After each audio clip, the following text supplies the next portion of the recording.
Welcome back to the Mookie Chilson channel for what is another archaeological dig episode here at Mookie Chilson World Headquarters. And this is an episode I'm titling Mookie Chilson Investigates Junk Wax Player Collecting 101. And I'm revisiting this player that you see in front of you for two reasons. Number one, Dwight Gooden is having his number retired. The New York Mets are raising the number 16 to the rafters, so it will never be worn again by any New York Mets player. Sorry, Luis Lopez. Sorry, Travis Jankowski. Sorry, Hideo Nomo, who wore that number. No more 16 for anybody else.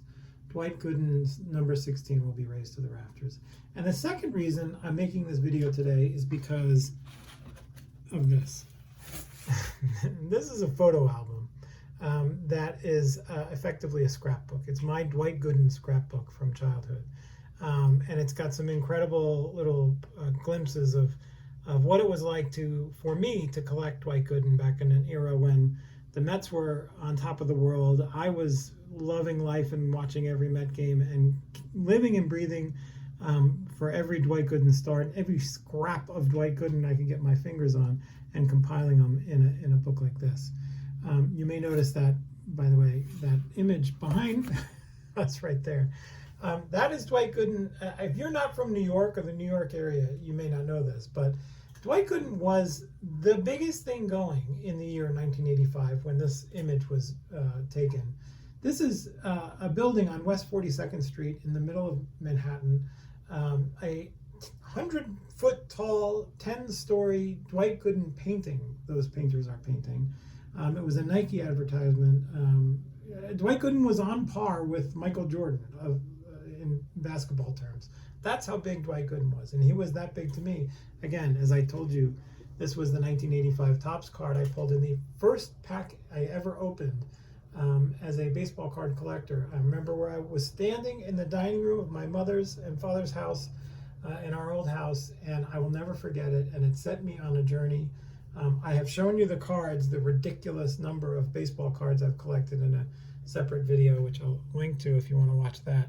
But for right now, I want to take you back in the photo album and take you through what I was collecting of Dwight Gooden here. And for all you kids out there, photo albums people used to print photos out at little shacks in the center of grocery store parking lots called photomats. But so there he is with Mel Stoudemire, number 48, pitching coach. Jacob deGrom would take that number eventually. Here's the back of a Daily News. Gooden's plenty. He signed a contract. I was happy about that. Remember a newspaper, a sports newspaper called The National that came out at one point? I used to buy those, Dwight's right. They put them on the front cover and I loved it. Here's just a random 8x10 glossy I had of Dwight Gooden. I think I wanted to get that autographed at one point. I definitely wanted his autograph when Dwight Gooden was there for the opening of a local Toys R Us in my neighborhood.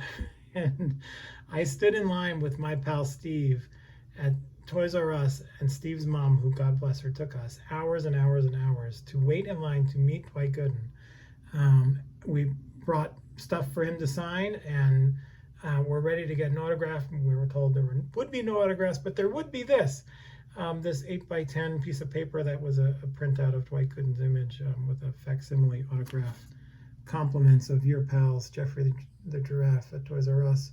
I folded this up and put it in my pocket. You can see the lines. And eventually, I pinned it to my wall. I remember the thumbtacks. It was probably one of those plastic type thumbtacks. This was not you can tell, again, archaeology, this is not a Grafco MapTac sized hole. This was some real thumbtack savagery went to work on this one. The other one in the book is not thumbtack, so this was the one I was going to keep nicer.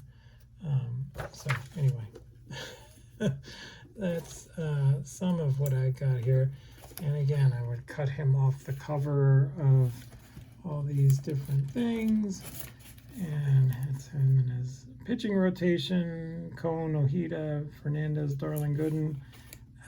This is some of my handiwork. This clearly was over. I don't know what I was doing or thinking exactly.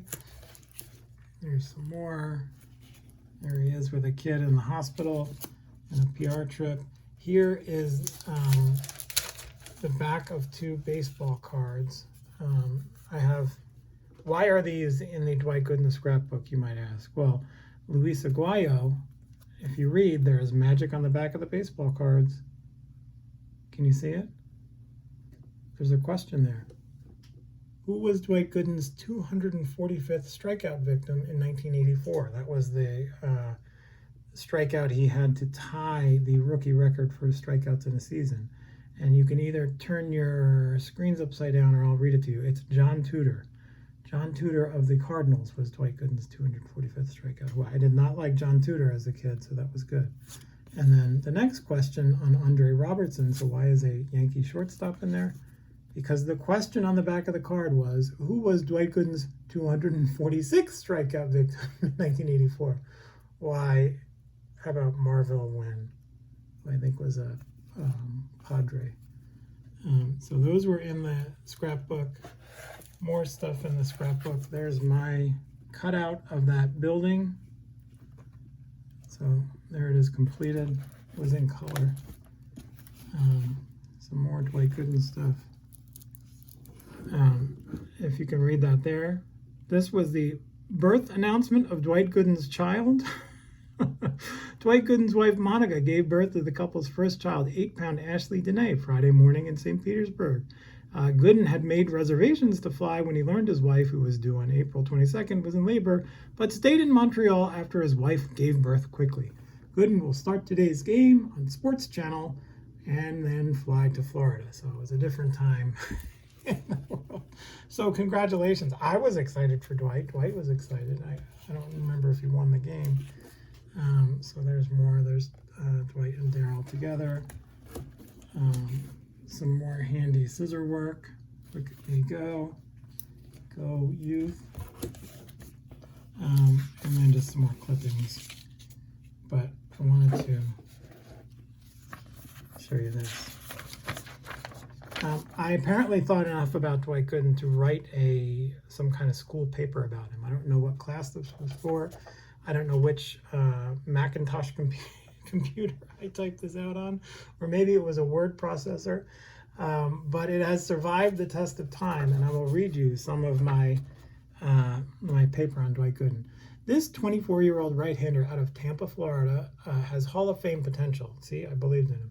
With 1,168 strikeouts, 100 wins, 39 losses, and an ERA of only 2.64 in 6 years, Dwight is one of the most dominating pitchers in baseball in the 80s. So I think, you see how I spelled out the words? I think it must have been a word count thing. I was trying to stretch and hit a number. He was sidelined, and this was, he will return this year in classic form, I predict, throwing fastballs like Nolan Ryan. Here, I'm going to start this next graph out with a quote. He reminds me of a younger, more mature me, said Hall of Famer Bob Gibson. People have been marveling at Dwight Gooden since Carlos Perez first scouted him in 1982 at Hillsborough High in Tampa. Now, that high school, as I go on to note, has produced top prospects such as Dwight's cousin Gary Sheffield, Keith Kiki Jones, who was a #1 draft pick last year by the Dodgers, and Floyd Yeomans of the Phillies, who, ironically, Floyd Yeomans was a Met and was traded to the Montreal Expos for Gary Carter, who had become Dwight Gooden's battery mate. So anyway, very cool. And then I just listed some of Dwight's accomplishments. Very impressive. And I wind up with the line, and to me, he's one of the greatest pitchers ever to step on the mound, with some spelling errors there. I think I missed some punctuation. I don't know what I got on that. Or maybe I was just doing this for my own, I don't know what I was doing with it. But anyway, can you tell I was a Dwight Gooden fan? And so now Dwight Gooden will go to the rafters at Citi Field. I used to have very complicated feelings towards Dwight Gooden. He broke my heart in 1987 when he faltered with his alcohol abuse and had to start the season in rehab. He broke my heart again in 1994 on the day I graduated high school. I remember my English teacher coming up to me and asking me if I had heard that the Mets had suspended Dwight Gooden again, or the league had suspended him again for substance abuse again. That devastated me. I'll never forget that. But he went on to recover and lives a life in recovery now. And I say God bless him. I'm all for him. I appreciate all the great memories he provided me that I still have to this day. And I wish him all the best in the future. And I'm was happy to be along for the ride. So congratulations to Dwight Gooden on having your number retired by the New York Mets.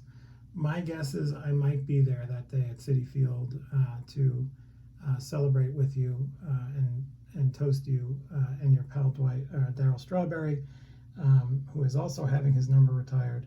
And hopefully there are many more great things to come. That's it. Another archaeological dig in the books. I hope you enjoyed it. And we'll be back next time with another ridiculous episode of something else. Thank you.